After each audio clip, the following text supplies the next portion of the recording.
Israël se tient aux côtés de la France dans la lutte contre le terrorisme islamiste radical. نعبر عن إدانتنا إدانة حزب الله للهجمات الإرهابية التي شنها مجرمو داعش. The killing of innocent people based on a twisted ideology is an attack not just on France, not just on Turkey, but it's an attack on the civilized world. Les actes commis vendredi soir à Paris et près du Stade de France sont des actes de guerre.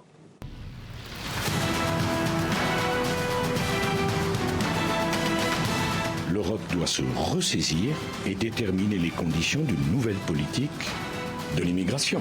La vague migratoire due à la situation syrienne, nous devons la maîtriser ensemble.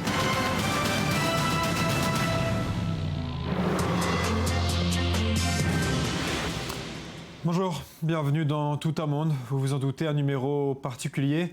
Exceptionnellement, en semaine, plutôt qu'un dimanche, nous consacrerons la totalité de cette émission à l'après-attentat de Paris pour comprendre ses conséquences politiques, bien entendu, mais également la lutte contre Daesh en Syrie et enfin comprendre la situation en Belgique, pays à partir duquel plusieurs des attaques de Paris ont été préparées. Nous sommes donc ici, à Tel Aviv, au Moyen-Orient, mais également en duplex de Paris et de Bruxelles. Et depuis le début de ces attentats, Olivier Lerner est sur place à Paris. Il suit pour nous la situation et nous tient informés. On va le rejoindre tout de suite pour parler de la politique en France. Olivier, bonjour, merci d'être encore avec nous. Bonjour Julien. Alors Nicolas Sarkozy a salué ce qu'il a qualifié être un virage sécuritaire du président Hollande. Est-ce que ça veut dire que l'union sacrée a été de mise comme en janvier ou bien ce n'est qu'une façade ?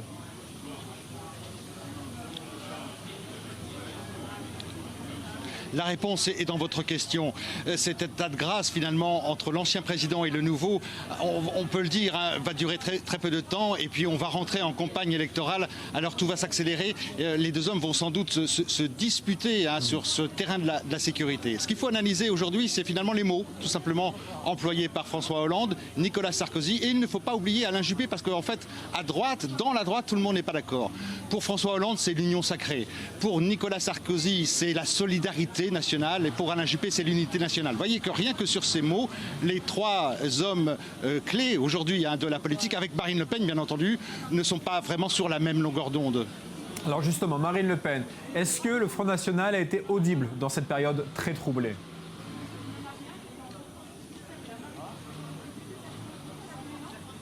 On a vu Marine Le Pen, invitée du journal de 20h mardi dernier. Elle a bien sûr soulevé encore l'audimat de la chaîne française.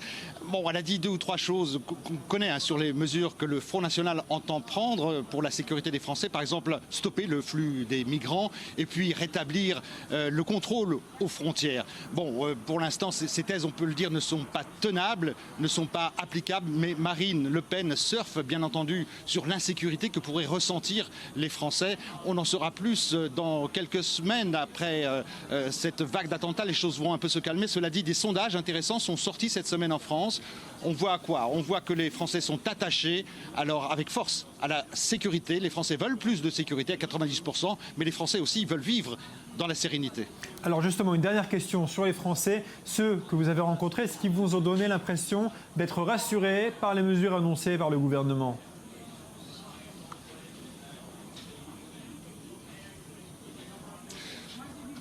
Rassurés, pas complètement, Julien. La situation a été très tendue cette semaine dans les rues de Paris, dans les banlieues de Paris, dans la France entière. On attend effectivement des mesures très concrètes. Ce qu'on redoute le plus, c'est l'état d'urgence qui va se prolonger, maintenant on le sait, sur 3 mois. Après d'ailleurs on verra, parce que c'est un contrat à durée déterminée pour l'instant, mais qui peut devenir un contrat à durée indéterminée. Alors là, ça posera des problèmes. Vous savez, j'ai parlé avec beaucoup de personnes. J'ai circulé hier dans les rues de Paris. Les Parisiens sont nerveux, sont déjà un peu fatigués.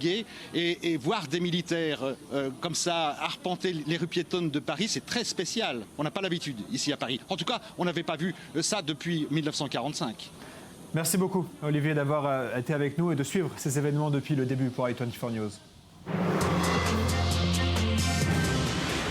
L'État islamique est désormais la préoccupation sécuritaire numéro 1 de la communauté internationale. Je voudrais qu'on prenne quelques instants pour comprendre la réalité de la puissance de cette organisation terroriste. Avec nous, Mark Heller, chercheur à l'INSS. Bonjour, merci d'être avec nous. Alors, est-ce que Daesh a reculé depuis le début des frappes occidentales et russes? Daesh a commencé à perdre du terrain avec le début d'une mobilisation des forces anti-Daesh au nord de l'Irak et en Syrie. Ce sont des forces constituées principalement par des Kurdes. Ils ont enregistré les principaux succès sur le terrain, bien sûr avec le soutien aérien des États-Unis qui n'a pas été négligeable. Mais je pense qu'à ce stade, du moins, les opérations russes ont fait la différence quant à Daesh.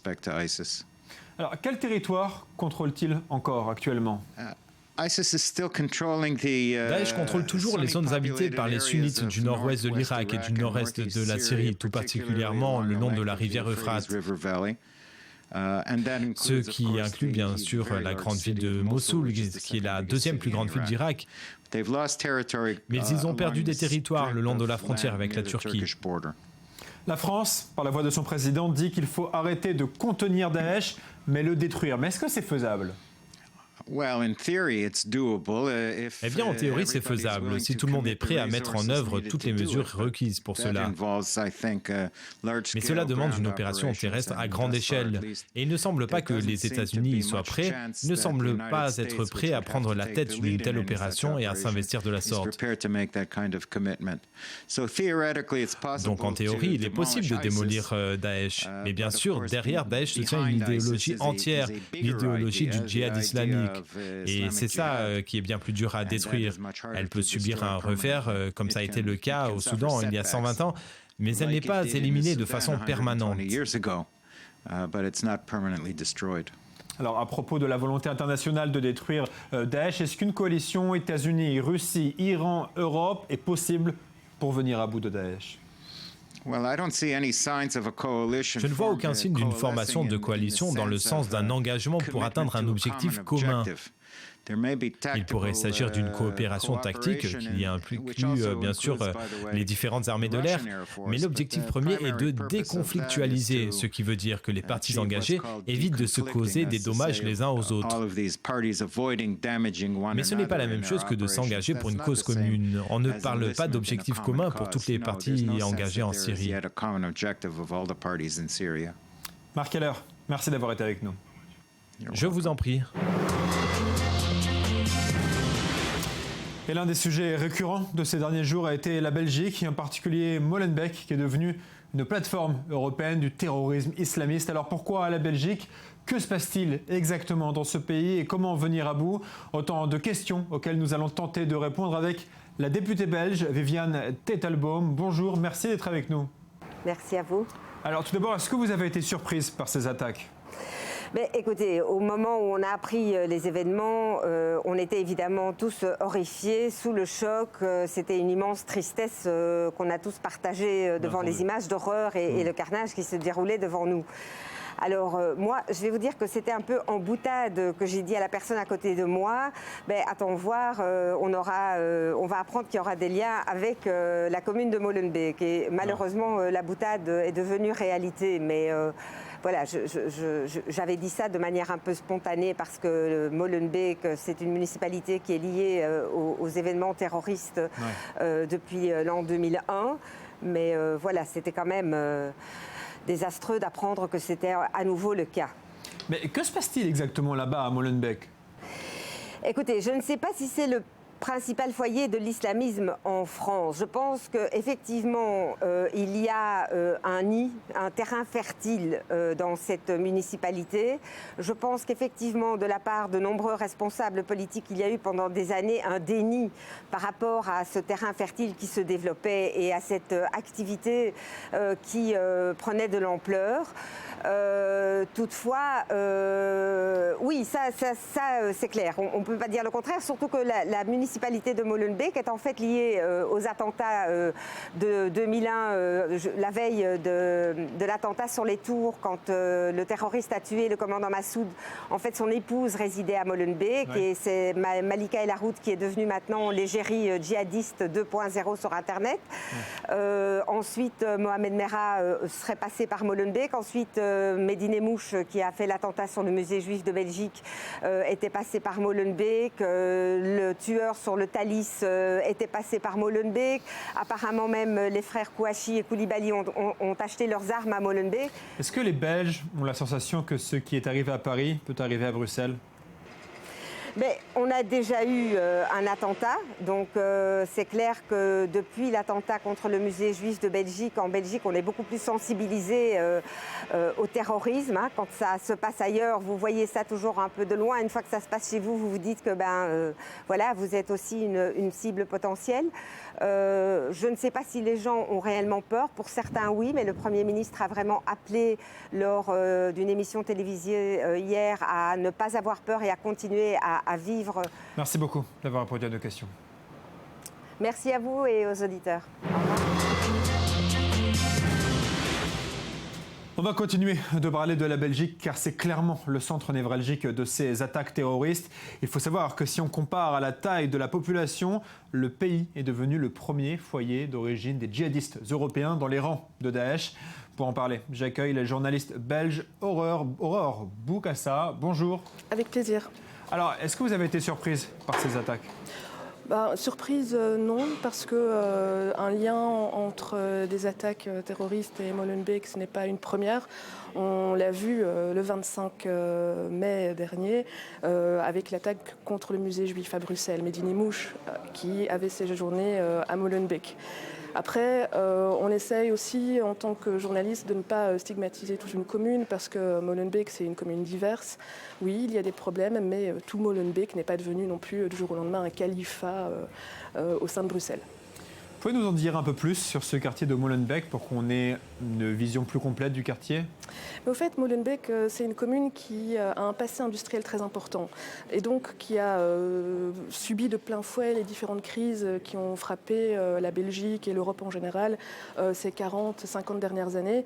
Et c'est une commune qui a aussi connu de nombreuses vagues d'immigration, d'abord les Espagnols, ensuite les Italiens, et puis fin des années 60, début 70, une immigration maghrébine. Depuis 20-25 ans, plusieurs personnes sur le terrain ont remarqué que des mosquées salafistes distribuaient un message assez extrémiste. Mais en Belgique, on a une valeur qui est assez importante, c'est la liberté de culte. Et je pense qu'au début, on ne s'est pas vraiment rendu compte de la portée que ces messages pouvaient avoir. Et puis aussi, il ne faut pas l'oublier, il n'y a pas que les mosquées qui jouent un rôle dans l'extrémisme, dans la radicalisation des jeunes. Il y a Internet, il y a des petits groupes aussi qui gravitent autour de ces mosquées. Donc voilà, je pense que les acteurs sur le terrain, eux, essayent à leur niveau d'aider ces jeunes, d'éviter qu'ils se radicalisent. Il y a la police aussi qui fait un travail, mais il faut aussi que police et éducateurs sur le terrain puissent travailler ensemble d'une façon efficace. Donc voilà. Une question qu'on s'est beaucoup posée, qu'on a beaucoup posée. Pourquoi des Belges ont été envoyés commettre des attentats en France ? Ce ne sont pas tous des Belges, parce que ça aussi, ce n'est pas vraiment clair. Plusieurs sont français et ils ont résidé en Belgique. Dans le cas de Salah Abdeslam, il aurait la nationalité belge, il est né en Belgique. Mais je pense que la France, de toute façon, c'est un symbole. Et puis, entre Bruxelles et Paris, il y a 1h30 en Thalys. Je pense que ça joue aussi. Mais pourquoi ils ont été envoyés, eux, à Paris, ça, je n'ai pas de réponse, malheureusement. Est-ce qu'aujourd'hui, la France et l'Union européenne attendent des actes de la part de la Belgique, ou est-ce que la coopération sécuritaire est déjà en place ? Mais il y a déjà eu, déjà en ce moment, les autorités belges et françaises travaillent vraiment de commun accord pour retrouver Salah Abdeslam et essayer aussi de trouver les détails et la genèse de la préparation de cet attentat qui a frappé Paris vendredi passé. Mais maintenant, la Belgique essaye vraiment, et s'est vraiment engagée aussi à vouloir vouloir régler ce problème qu'il y a à Molenbeek. Mais il y a aussi un jeu politique qui se joue, il ne faut pas l'oublier. Donc on a le ministre de l'Intérieur qui a dit qu'il voulait nettoyer Molenbeek.